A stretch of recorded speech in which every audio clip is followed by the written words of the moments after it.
A picture taken from the West Bank city of Hebron on June 25 shows a view of the Kiryat Arba Jewish settlement on the outskirts of the Palestinian city. Hazem Badrup Getty Images Jerusalem. Israeli Prime Minister Benjamin Netanyahu approved building plans for 3,736 new units in Jewish settlements in the occupied West Bank on Tuesday, in what activists say is part of a new wave of construction spurred by the Trump administration's more accommodating stance. The units will be built in numerous settlements, including in Hebron and other contentious areas, said an Israeli official who discussed the announcement on the condition of anonymity because he was not authorized to speak publicly.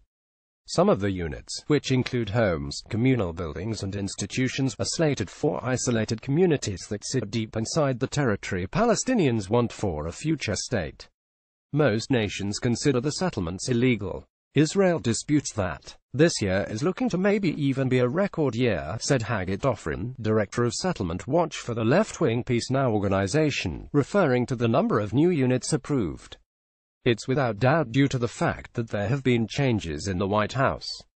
President Trump has said that settlements are not a good thing for peace, but announcements of plans to build thousands of new units since his inauguration have been met with limited rebuke. The settlements expanded during the presidency of Barack Obama, but his administration was more vocal in its opposition, calling them illegitimate and a major barrier to achieving peace and a two-state solution. In December, Obama broke with U.S. custom by declining to veto a UN Security Council resolution labeling Israeli settlements as illegal. Palestinians say that by building settlements, Israel seeks to block a contiguous Palestinian state in the West Bank. Israel is bent on entrenching the military occupation and its illegal settlement enterprise, further reaffirming its intentions of displacing Palestine and replacing it with Greater Israel, said Hanan Ashrawi, a member of the executive committee of the Palestine Liberation Organization. She called on the global community to hold Israel accountable for acting outside the law before it destroys the prospects of a viable Palestinian state, peace and stability indefinitely. Netanyahu has repeatedly vowed this year that he will not remove a single Jewish settlement from the West Bank. There will be no more uprooting of settlements in the land of Israel, he said in a speech in August at the settlement of Barkan.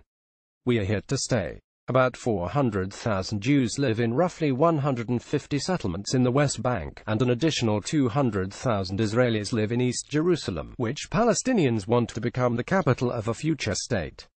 Israel approves such projects every few months but until recently focused on approving buildings in the major settlement blocks, which it hopes to keep as part of any eventual peace settlement.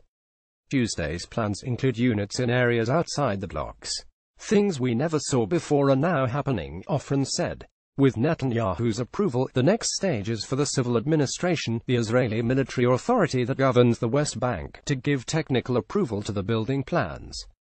In some cases, land will be zoned for new homes, and in others, existing structures built without the necessary permits will be legalized.